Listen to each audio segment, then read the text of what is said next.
Good evening. It's Chris King. I think this is our seventh episode of Let's Talk. And as you know, if you've been watching from across the state of Florida, you know that our mission is really pretty simple. Our mission is to identify and elevate the most transformational candidates in the state of Florida who are running in winnable races. Pure and simple. We have talked to some amazing people from Jacksonville and Tampa Bay and Broward and Palm Beach. Tonight, we have two incredible candidates that are running in District 105 and District 120. I want to introduce to Let's Talk Maureen Porras and Clint Barras from South Florida. Thank you both for joining us tonight on Let's Talk. It's a pleasure to be here, and thank you for having me, and Clint too. Likewise, thank you, Maureen. Yeah, the pleasure is all ours, Chris. I really appreciate the opportunity. This is great. Well, Clint and Maureen, I have heard about your races and how close they are and how impressed folks from across Florida are with both of you. And so tonight is about you, and we're gonna talk about your races, but we're privileged a couple of ways. One is tonight we are sponsored, partnered, supported by the Sierra Club. As you both know, because you've both been endorsed by the Sierra Club, the Sierra Club really has served as the environmental truth teller in Florida, charting the course of environmental policy and helping to educate all of us who are involved in the public arena on good environmental policy. And so for all of you with the Sierra Club who are going to be tuning in now or a week from now or 2 weeks from now, thank you for what you do for Florida's environment. But secondly, we are joined, Clint and Maureen, by, in my view, one of Florida's great legislators, my friend and a member of the Miami-Dade Delegation, Representative Nick Duran from, Nick, is it the 112th District of Florida? Yes, sir, Chris. That is it. District 112. And Nick, you're running, is this your third term you're running for? Yeah, this will be my third. So at the same time, we're trying to get Clint and Maureen across the line. We're trying to send Nick back to Tallahassee. And Clint and Maureen, one of the things that I've learned from running in a statewide campaign is that there are certain people that become the designated go-to or experts on issues that move the dial in Florida. Nick is, for all intents and purposes, who you go to if your issue is health care or access or affordability or free and charitable clinics. He's who I went to. He's who our ticket went to in 2018, and we had big plans for Nick, and he continues to fight the good fight. Nick, you know, and this is why you wanted to come on for the first 7 or 8 minutes of this show to talk about Clint and Maureen. You know that these districts, and I'll just give you the numbers, but you know this, Nick, in 2018, we lost Maureen's district. Now, she's a first-time candidate. Somebody else ran, but we lost it by 417 votes. This was a district that we, at the top of the ticket, won by 51.4%, but we lost this by 417 votes. When we got to District 120, Clint's district, we lost that by 3,500 votes, but we also at the top of the ticket won 50.6%. So in a midterm election, against, I believe, incumbents, right now we have open seats for both of these. The top of the ticket won. Aren't these winnable seats, Representative Barras? Absolutely. You're hitting the nail on the head that this is an excellent opportunity. I think this is the right environment. We have impressive candidates in both Clint and Maureen. And they know their districts. They understand the issues that are going to be critical to them. But for us, if you go back to how do we get this legislature to even out? How do we have, and in the House, it's a slow but steady pace that we've been building for the last several years. And how do we even it out? And how do we get more members from the Democratic Party so that they have to negotiate even more? And so we don't have any more bad policy ran through the House and hopefully relying on a Senate to help us stop it or to make it more palatable. And I think we are so close. And Chris, first, thank you for being here today. And one of the things I value your friendship. I know we spent a lot of time during the last campaign, but one of the things I think is so awesome to see right now is you back. You've never been just a talk the talk. You've been always a walk the walk, and it's great to see you back in the arena. It's good to have you in your leadership. I know you've built a great sort of following and a great sort of resource, and to use it right now to have both Maureen and Clint, who are first-time candidates, really working and running hard is critical. But you know it. I think you hit the nail on the head. Miami is at play, and these two seats are so perfect for us to go and grab. Well, I love that. Miami is at play, and I know, Clint, your district represents the whole swath down to Monroe with a little part. Maureen, of course, represents a number of counties. But Representative Duran, you're really known as somebody who can work across the aisle, who's won in tough years when other Democrats didn't win, who knows how to win tough races. In the case of Maureen, in the case of Clint, these are districts we're trying to flip. These are districts we're trying to go from red to blue. Of course, we're advantaged because it's a presidential year and we don't have incumbents. What advice or why do you think they are so well positioned to win this year? Yeah, I'll say this, and I was just on the phone earlier this morning with Steve Simeonitis. He's our chair for the Miami-Dade Democrats down here. And I would say that the Miami-Dade Democrats, under his leadership over the last couple of years, have really been beginning to plant seeds, helping build our bench, but also on the early voting efforts, on the vote by mail efforts. We are historically leading, not only across the state, but in Miami-Dade. There's some really good numbers for us that we have a starting point that we need to really kind of focus in on. And so with both Maureen and Clint, they know their issues because they are from that community. And so I think that they've done a good job through the primary to where they are right now, speaking about those issues. But if you think about some of the issues that we have always led the charge on, you have been, particularly Chris, is the environment. Clint, you have your islands. I have the Key Biscayne. I have an island in my district, and my entire side of my coast is coastal. So sea level rise and environmental protection are issues that are bread and butter that we have always talked about and are now being the independents, where we're seeing a lot of independents and all the growing body, have historically leaned our way down here in Miami-Dade.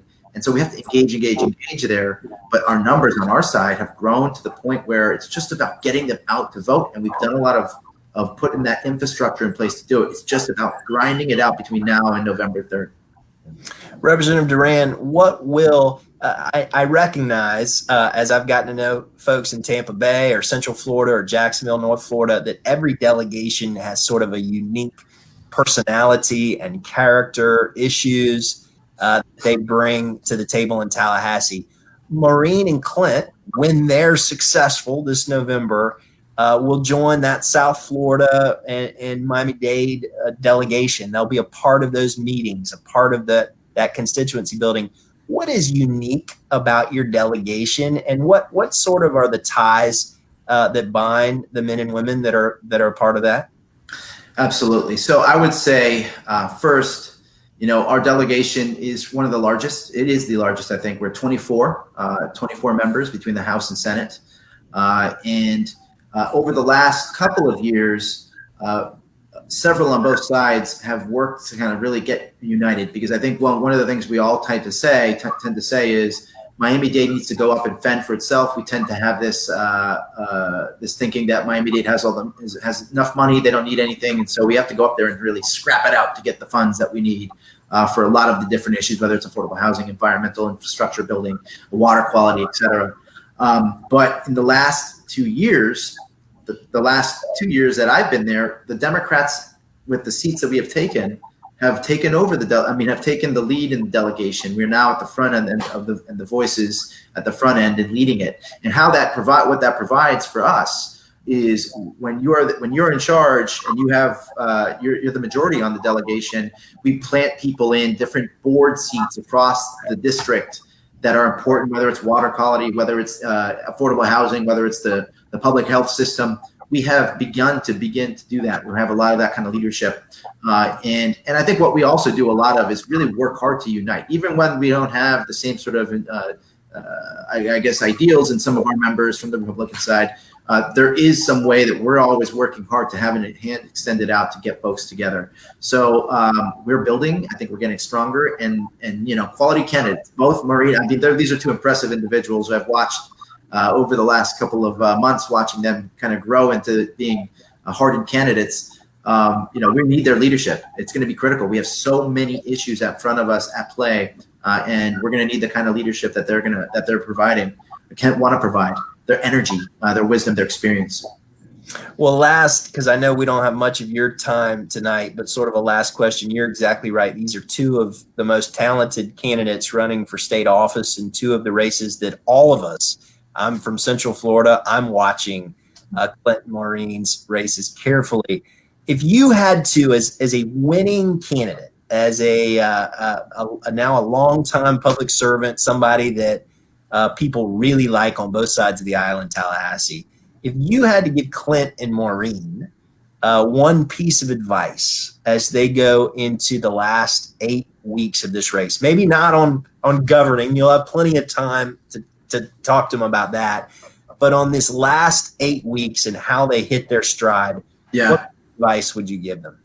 And Chris, this is one that I think you and I talked a lot about, and we did late night texts during the campaign last go around, is avoid the noise and just execute. And what I mean by that is this: people are going to go after you. Your other side is going to try to break you down. They're going to send whatever they can to make you feel like you are the worst human being on earth. Ignore it.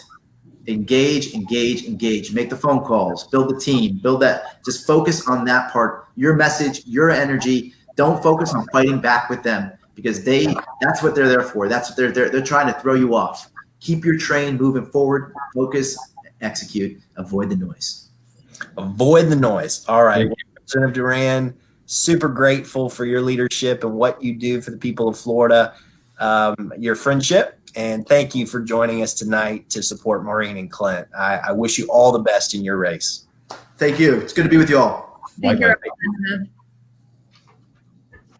Well, we have a really cool couple of candidates tonight, and I want to get to them because that's what this is about. But I want to share, for those of you who are new to their stories, just a little bit. Maureen was born in Managua, Nicaragua, immigrated to Miami at the age of 7. And Maureen, if I get any of these facts wrong, or Clint, correct me. Her current work is as an immigration attorney and advocate, something we'll be talking about. Director of Immigration Legal Services at Church World Service, CWS, which is a nonprofit aimed at helping immigrants secure legal help. She's been known for helping underserved immigrant populations, including refugees, asylees, victims of abuse, and victims of trafficking. She received her BA in political science, minor in psychology from FIU. She also has her Juris Doctorate from the Florida Coastal School of Law. She is married to her husband, Caleb Johnston. She has been endorsed by just about everybody. I've endorsed her. She's been endorsed by Ruth's List, Mom's Demand Action, Emily's List, Sierra Club, and she's a member of the Florida Bar. Clint has an equally impressive bio and resume. He moved to and has lived in Key West, one of Florida's great and interesting and colorful cities, since 1998. He has served as a member of the Florida Keys National Marine Sanctuary Advisory Council since 2008, recently serving as the chair. For 20 years, he successfully led a digital marketing agency based in the Keys, serving as one of the managers of the organization's largest client, the Monroe County Tourist Development Council. So he's been working with the economic forces that grow and serve his community. A member of the Key West Rotary Club, extensive nonprofit board leadership. I've got 6 or 7 marked down here. He got his BA in political science at Boston College, master's degree in communications from Georgetown University. He is a family guy, just like Maureen. He is married to his wife, Lynn, for over 21 years. You've got me now by, I guess, 2 years. And you are the father of two daughters. I better get that right. It's 22 years now. Yeah. 22. All right. And you're the father of two daughters, Skylar and Zoe. You have been endorsed by just about everybody, SEIU, NDRC, Moms Demand Action, and the Sierra Club. Welcome to both of you. Sorry for the extensive introduction. You're both, and this is going to you, Maureen, you are both first-time candidates. I was a first-time candidate a couple of years ago. What does that mean in terms of bringing fresh leadership to your district? You know, it really means that we will have fresh ideas. Our legislature has been Republican controlled for over 20 years, over 2 decades. And I think that residents really want new leadership and they want fresh ideas. And I think that, you know, we can deliver this to them. And honestly, being a first-time candidate has been a journey. It's been one that I've enjoyed. I've learned so much. I've done, you know, a lot of advocacy as an attorney, and just advocating and campaigning as a candidate is a little different, but it's still something that is very rewarding. And I'm hoping to bring the same energy, the same conviction, the same fight to the legislature so that we make sure that we're protecting our communities. What do you think, Maureen, was, as I understand it, and I haven't studied much of the details, but you had a busy or a number of folks in your primary, and you came out as a first-time candidate on top, which is tough to do. It's tough. A Democratic primary is hard. What do you think was it about your campaign that resonated with those voters that met you for the first time? I think that they really looked at my background, at my experience, and you know, they knew they had a candidate that had dedicated her entire career to defending people that needed defending, vulnerable populations that needed representation, that needed a voice. And you know, I'm so thankful to those voters that chose to push me through the primary and trusted me with helping them. And so I really do think that played a big role. But I also think that being able to reach out to as many voters and residents in the district also helped, because that's what we did. Our campaign had we did a lot of voter outreach. We did a lot of community service. We had a lot of great volunteers that were dedicated, volunteers that came out and supported us in the 3 different counties that this district includes. And so I think that, you know, a combination of that really helped us get through this primary. That's what I heard. I heard that you really captured the imagination of your district. Clint, you're a busy guy. You do a lot. You've got a young family. Why politics? Why run for office? Yeah, well, it wasn't something that's been long on my radar, Chris, actually. And it's one of the, you know, John Lewis has the great saying, you know, if not you, who, and if not now, when.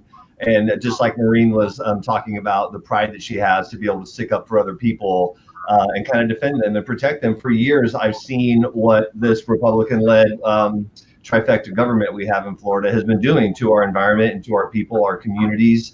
And, you know, I want to stand up for the principles I believe in, and I want to try to make the world a better place for my daughters. You know, as you mentioned earlier, District 120 includes all of the Florida Keys and part of South Miami-Dade, and I would say that sea level rise is our greatest threat that we face here in Florida, and certainly in District 120.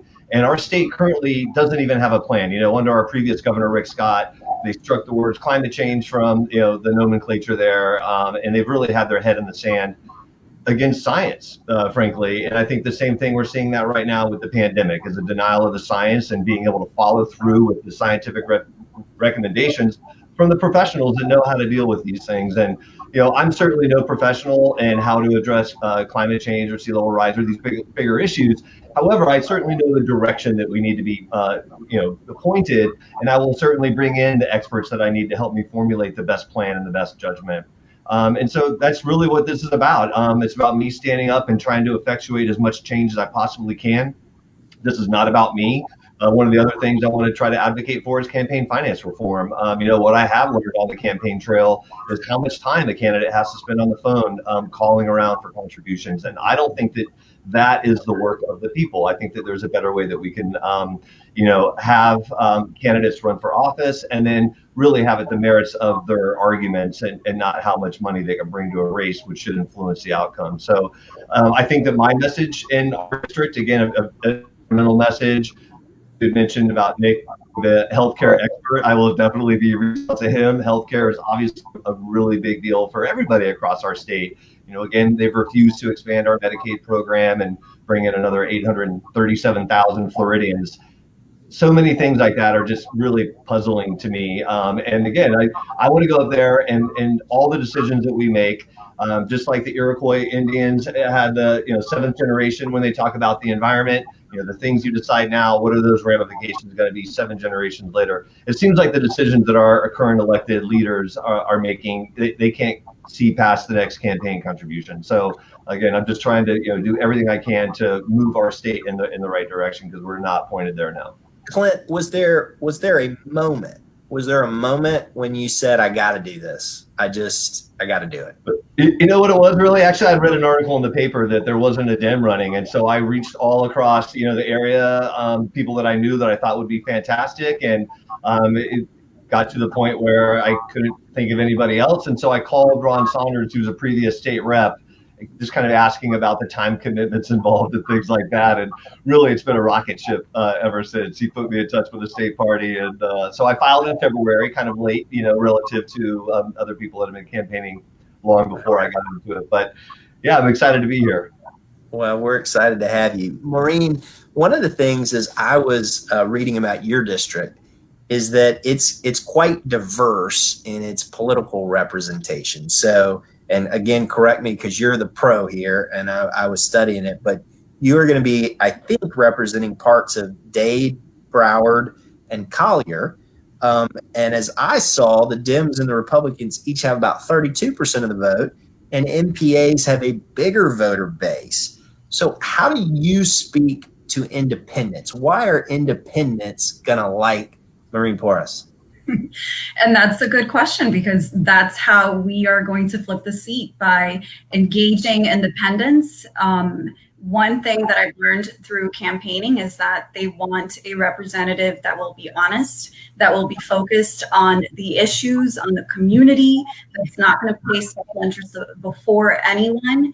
And that's exactly what I'm going to do. And they actually have a candidate with a credible background, someone that they can look at their record and be confident that that will work for them and not for special interest. And that's how we're going to bring them in.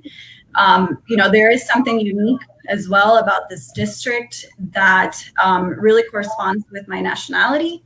The district covers the largest concentration, the area with the largest concentration of Nicaraguan Americans.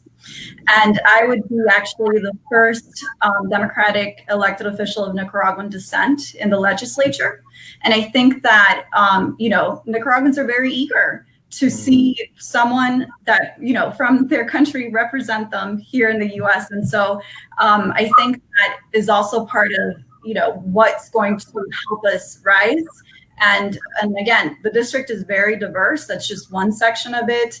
Broward, we have a really unique community that really cares about their community, their quality of life. And they understand that, they need a representative that's going to help them keep that community safe and keep that quality of life. And over in Collier County, we have amazing, amazing people. I know it's an hour and a half away from Miami and Broward, but it's such a great area of the district as well. and we're making a lot of inroads with residents over in Collier County, and they feel that, and I feel the same way. This is a very meaningful campaign and meaningful time, because I would be the first Democratic elected official in Collier County in over 40 years. And so we're really trying to make sure that we all go out there, that we make this happen, and that we help residents come out and vote, and that they understand that we need a leader that can truly represent such a diverse district, and that can really lift the issues and elevate the issues and their voices. And I know, and they'll know that they have a representative that will do that in me. So you just said two things that I found very interesting that I did not know. So make sure I got them right. So you would be the first person of Nicaraguan descent to serve in the state legislature. Is that right? Democratic, yes. Democratic. And then also you would be the first Democrat to have any success in Collier County in 40 years. Is that right? That's correct. Wow. So your race is historic for two reasons. That's cool. And Clint, one of the things that, as somebody who's campaigned all around the state, is you're representing the Keys, and you live in Key West. And, for those of us in Orlando or Tampa Bay or other parts of the state, we always view that part of the state as really rich in history and quite colorful. How do you capture the magic and wonder of the Keys and bring it to Tallahassee? Thank you. Down here in the Keys and all Monroe County, they've adopted the philosophy, one human family, just accept all people. And I think that philosophy can really carry all of us very far in life, and certainly in Tallahassee. There's, certainly more equality and equity we need to spread more, around our community and state. So I will bring that, absolutely. And down here, ours is largely a tourism economy. Fishing is our second largest industry. And so, as Democrats know, in Florida, our environment is our economy. And so, as you mentioned earlier, I do want to fight for our environment. There are so many things that we need to address. And, when we really look at the sustainability of the Florida Keys and what our future looks like with sea level rise and diversifying our economy, we have some challenges ahead of us here. And again, I don't have all the answers, but I'm going to work with the biggest team of experts that I can find and surround myself with, and just try to point us in the right direction. Well, I think you're plowing new ground, because one of the challenges we have for Democrats winning in the Keys is that too often, statewide campaigns or presidential campaigns just don't get down there. And I was guilty of that as well. One of my greatest disappointments, Clint, you'll appreciate this, in the general election, which I couldn't control, but we were having one really big event in Key West. It was mid-September, late September. And Mayor Gillum had to be up in Tallahassee for a variety of reasons. And so I was going down to headline this event with Jimmy Buffett. And I was so excited. And a storm came in, and essentially I was stuck in the air trying to get into Key West for the one big event we were doing. And so many people had been planning, and we didn't get to do it. So those are the things about campaigns you sometimes can't control. But what you're trying to do is build more infrastructure for your election, but also for candidates that will follow you, that are so important in an area that really hasn't had good policy making for a long time in Tallahassee. Maureen, one of the parts of your story that I loved was obviously your passion for immigration law and standing up for people who have no voice and who are pretty vulnerable in our system. And you write, you contend, and I think the language that we use to talk about these things is so important. You contend that no human is illegal, and that our immigrant community is under attack and is in urgent need of our support. I think this is an issue that's going to be very important for your district. What do you mean by that? So 70% of my district is of Latino or Hispanic descent, origin.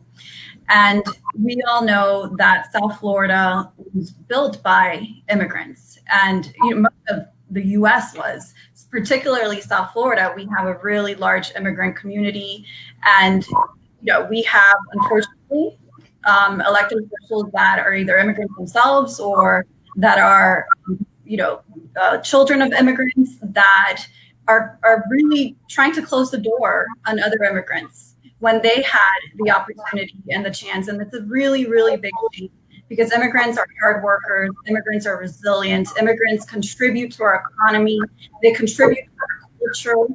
I'm an immigrant, and I took my experience and I wanted to make sure that others had the same opportunities that I had. And as an immigration attorney representing immigrants in the last 4 years, I haven't found a word to describe it, but it's been impossible. And in fact, I did have a moment of when I decided to run, which involved me representing our immigrant community. And that was when I was almost arrested by an ICE immigration agent for defending my clients and for intervening and interfering between an unlawful detention of one of my clients. And that's the moment that I'm like, we need a change in our laws. We need a change in our leadership, and I'm going to do it. And, I'm not running at the federal level, but there's so much work to do at the state level. And we all know that all politics start locally, and all issues really a lot of them start locally. And so I want to make sure that our communities here, our immigrant communities, and not just our immigrant communities, but everyone in the community, is protected, is given an opportunity, that their rights are preserved, that their human rights are preserved, especially. And so that's what I mean. No human is illegal because they're here. So we have to treat everyone with dignity and respect. And I want to make sure that we restore that, not just in South Florida, but in the U.S. Mm-hmm.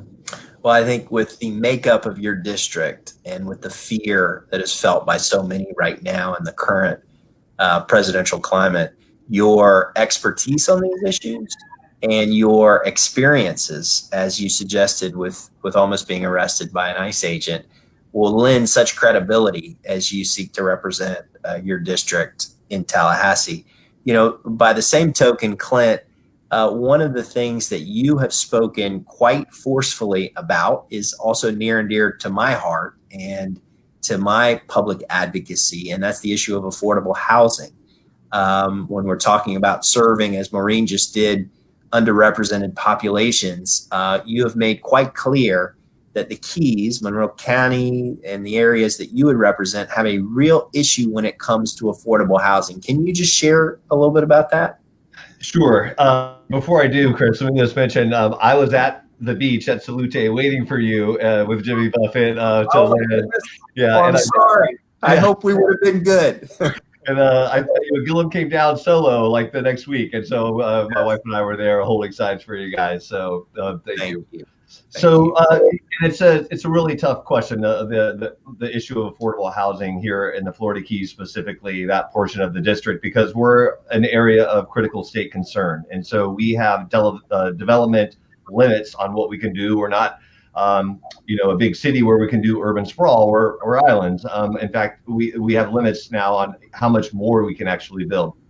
So as you mentioned earlier, my wife and I moved here in '98, and it was the topic then. And I hear that it was affordable housing was a topic even 10 years before I'd gotten here. And so what I found is it's been a big topic of conversation, but the bigger developments are still buying these low income either trailer parks or just low income housing, and they're taking the ROGO, the building permit type idea, and then they're making resorts and just further exasperating our problem. It's to a point now where if you make $15 a minimum wage, let's say, or $15 an hour, that's $30,200 a year if you work 40 hours, 52 weeks a year. So down here, that's not even a living wage down here. And it's really unfortunate. The United Way puts together a document called the ALICE report. I don't know if they come out every 2 years or every year, but it really talks about, ALICE is an acronym. If you have a family of 4, the 2 parents are working and they can barely make ends meet at the end of the week. They're covering their expenses, certainly not getting ahead at all. So in Monroe County, in this area of great wealth all around, 42% of every household here is at ALICE or the poverty. And then in my Miami Beach section, it's as high as 59% in parts of my district. And so I would say that, the economy hasn't been working for all Floridians. Maybe those at the top, they've been doing very well. But if you just, look around in your community, wherever you are in Florida, there's people that aren't doing well at all. And I think that, they've been overlooked. And again, everything that I do, I want to do for the people. What can we do to improve people's lives? Well, I couldn't agree more. And my recollection of ALICE, for someone who's unfamiliar with that term, is I think it's asset limited income constrained employed. Yep. Something like that. But the concept is someone who doesn't have a lot of margin, who's working hard, but doesn't have access to the basic necessities of life. Clint, you have spoken really powerfully about ending the raids on the Sadowski Housing Trust Fund.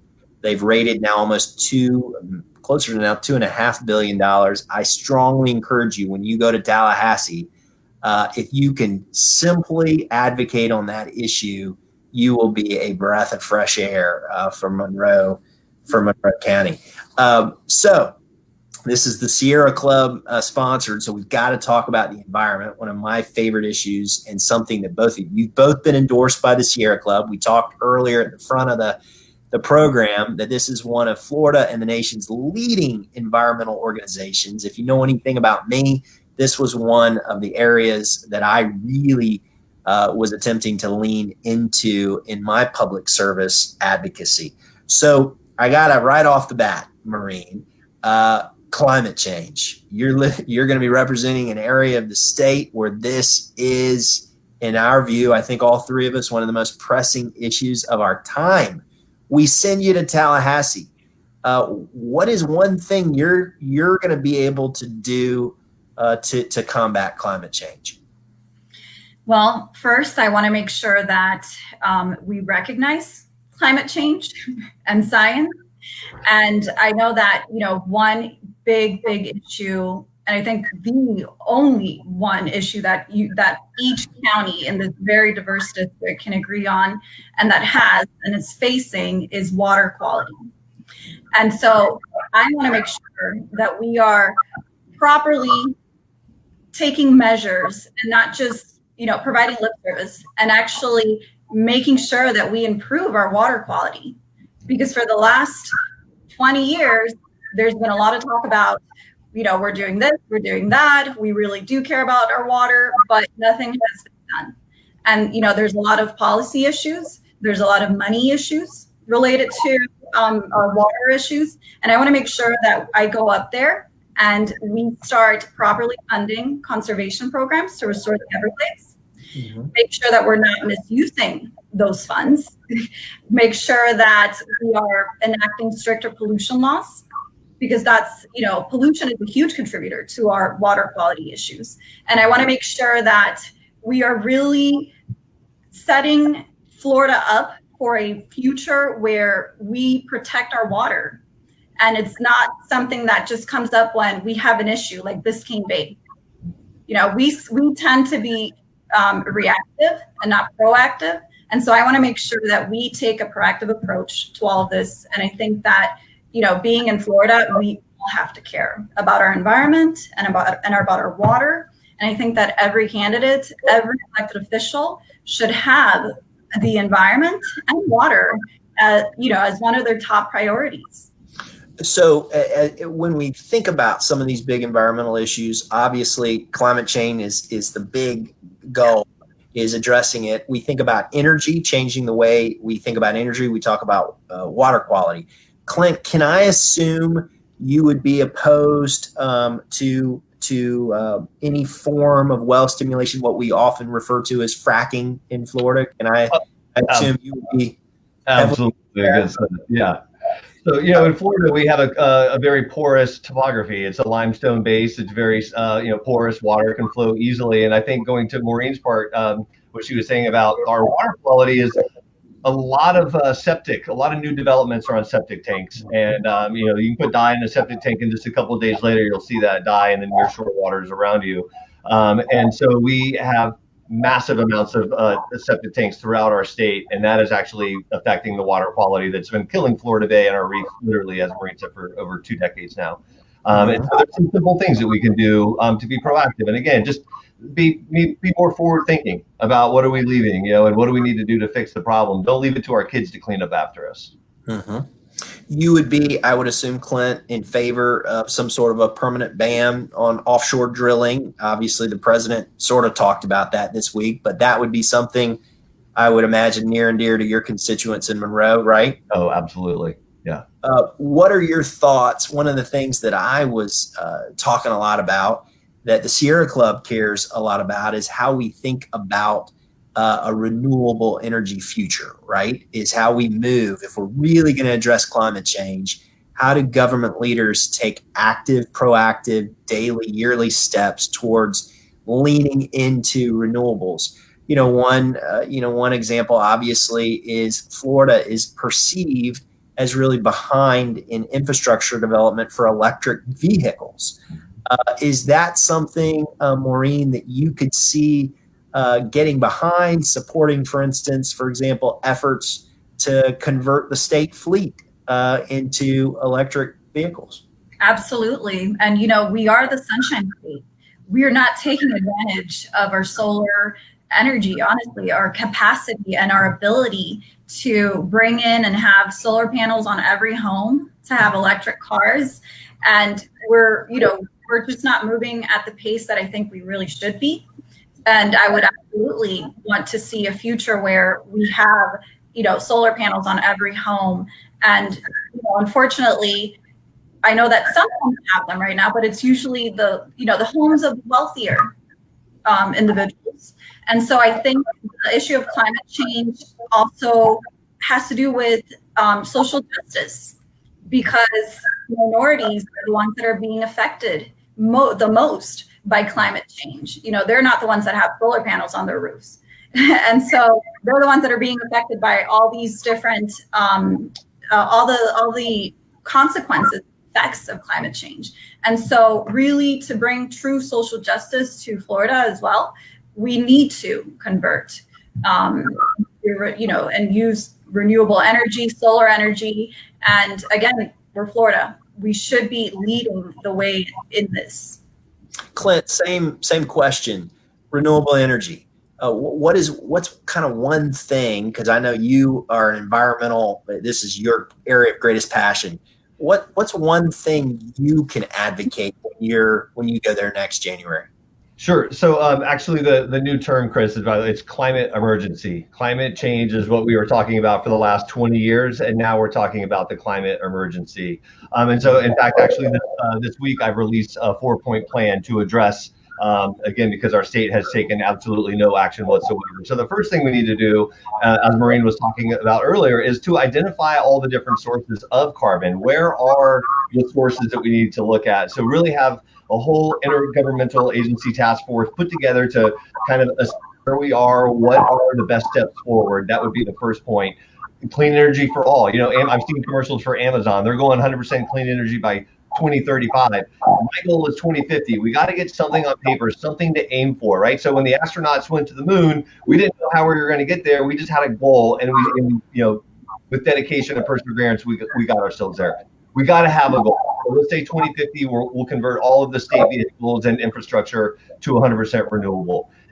3 is, again, reducing the amount of carbon that we're putting in the atmosphere, which is, public transportation, green vehicles, and really kind of investing in the future of our economy, a green economy, using more solar and renewable energy sources, stop putting so much carbon into the air. We know, it's bad on so many levels, from acid acidification, just across the board. We know how to fix it. And then third is that we can also work on limiting the amount of carbon in the atmosphere through sequestration. What I learned is that we have a lot of mangroves down here. Mangroves are one of the plants that suck in the most carbon from the air. So there's a lot of steps we can be doing. Again, I'm not an expert, but we got to have a plan moving in that direction. Mm-hmm. Well, you hit so many of the big issues from public transportation to electric vehicles to the language of how we talk about climate change versus climate emergency.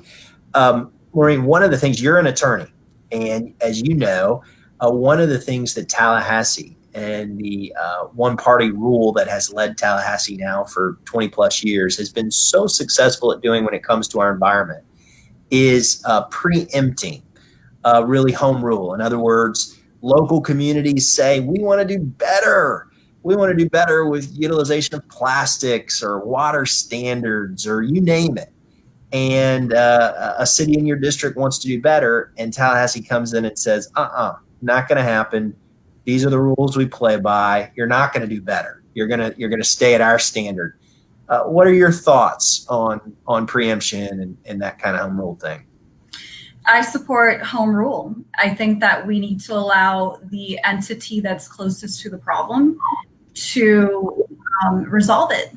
And like you said, Florida is so wide and large and diverse that it doesn't make sense for legislators that live up in Florida to be making decisions about how to control our environment and economy here in South Florida.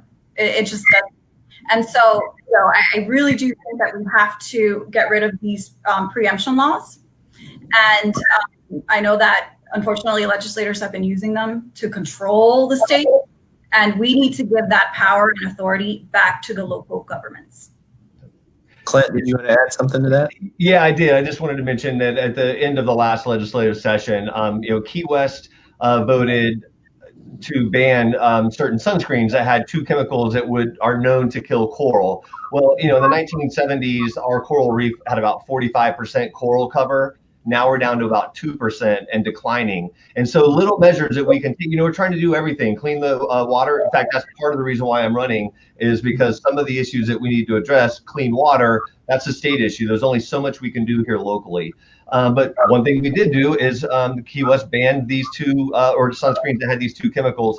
There's still other sunscreens that you can use that are natural alternatives that are still effective that just don't have coral killing properties. But state legislature preempted us last year and said that we don't have the authority to ban, these known chemicals that are killing our reef. And it's just baffling to me how, frankly, I'll just say it, Republicans are all states' rights, and but then when it comes to, them, it's this hypocrisy, unfortunately.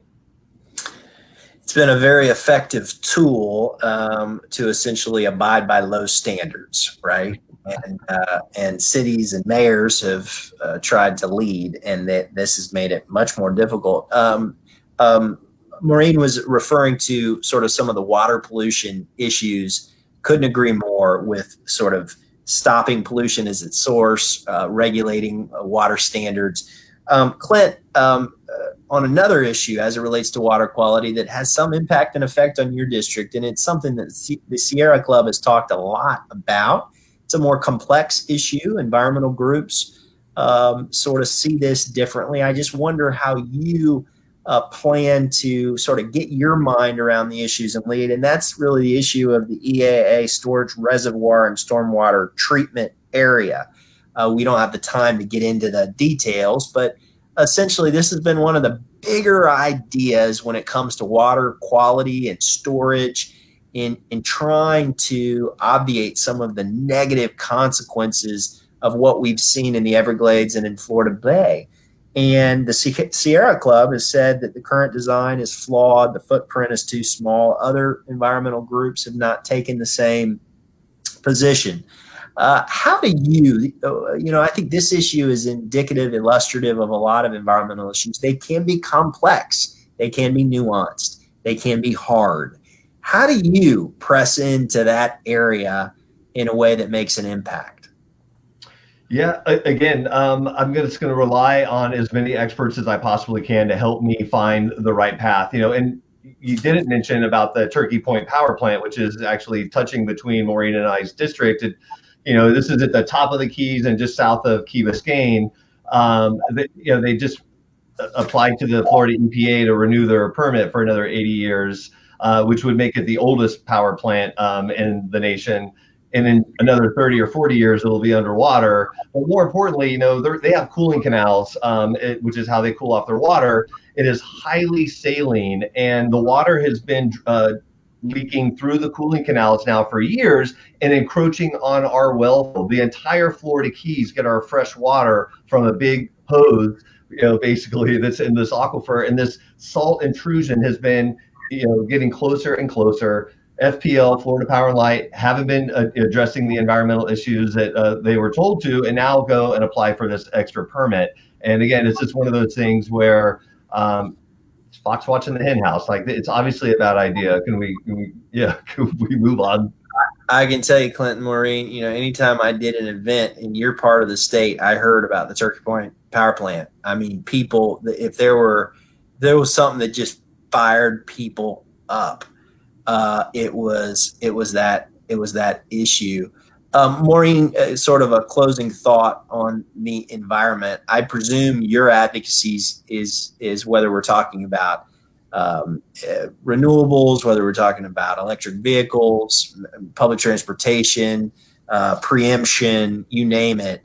You have a pretty dramatic difference with the person you're running against in this race. Is that correct?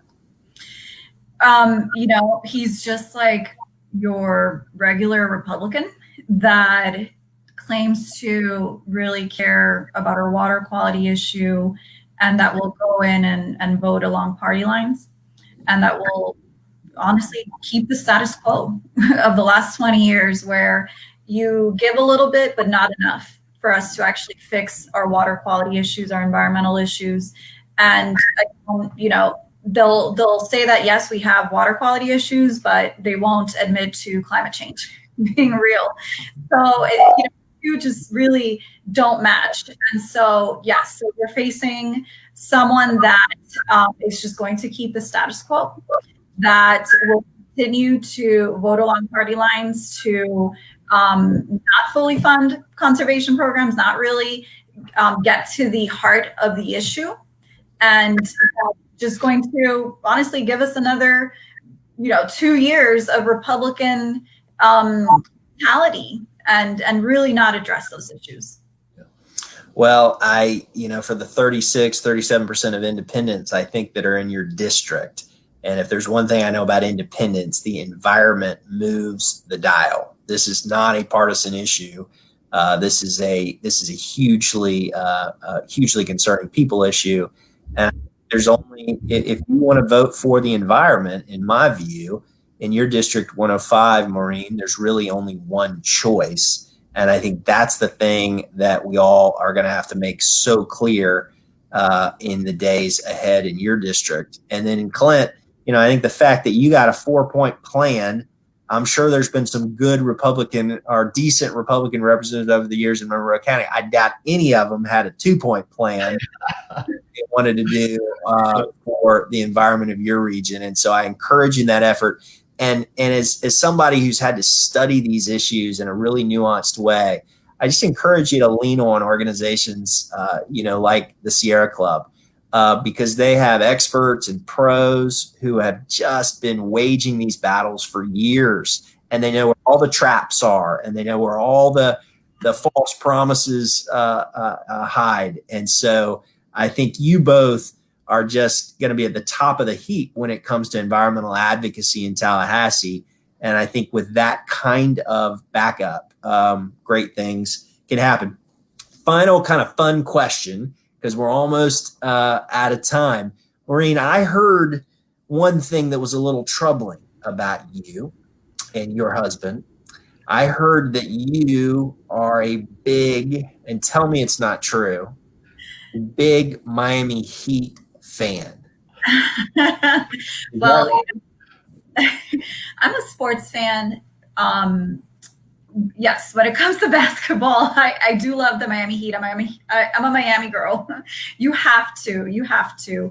And, Probably good for your political future, but as an Orlando Magic fan, you have been beaten up on us for decades. and we've been doing really well the past few days, And right? You sure have. So hopefully that's illustrative of just what you're going to be doing over the next 8 weeks. And then Clint, I saw, and this can tend to be in Florida a bit of a long-suffering position, but maybe not this year. I understand you're a big Tampa Bay Bucks fan. Is that right? Oh, cat's out of the bag. Yeah. Well, so my wife is born and raised South Tampa. I identify as being from Tampa. I grew up on a farm in Central Florida, but we moved to Tampa in junior high school time frame. So that's where all my strongest relationships still are. But yeah, still a Bucks fan. It's a lesson in humility every year, but it just makes us stronger. We'll persevere. We'll get there. Well, you must be in a white hot heat about what could happen this year. Okay, so just the last thing, folks who are tuning in and they did not know about your race, Maureen or Clint, how close these districts were, how so many people across the state of Florida think you can win, and this is the time to punch it through. What can people do who want to help you win? Maureen, first. Yeah, and this is going to be a team effort. We're going to need all the volunteers, all the help, all the fundraising donations, which are extremely important to running a campaign, and all the support that we've been receiving that we still need to get. So I do encourage and invite everyone to join us, volunteer, make some calls, literature drop, and donations, of course. And thank you for having me, Chris. I really enjoyed my time here. And thank you, everyone, for listening and watching. Well, thank you. And Maureen, if somebody wanted to donate to your campaign, just share your website. How would they do that?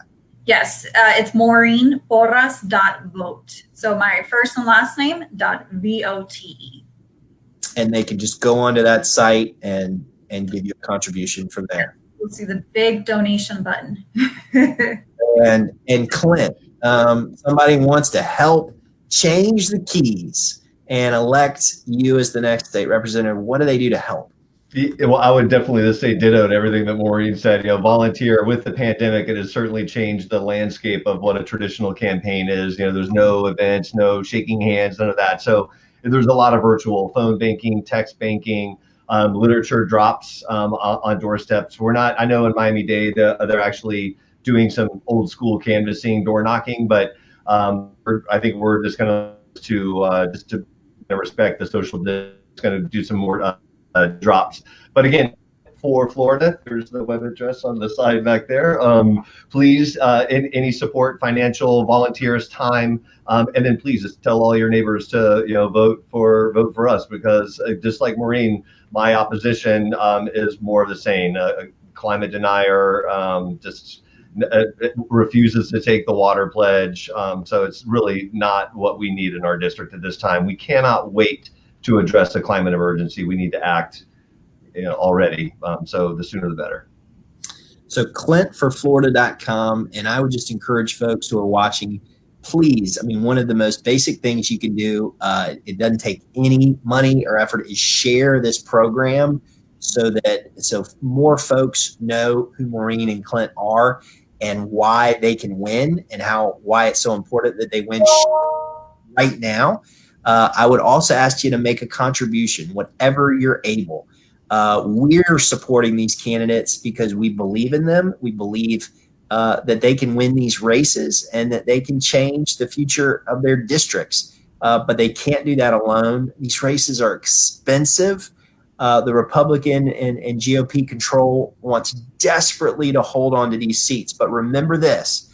Remember these two critical facts. One is top of the ticket won these races in 2018, and yet Republican incumbents held on to them.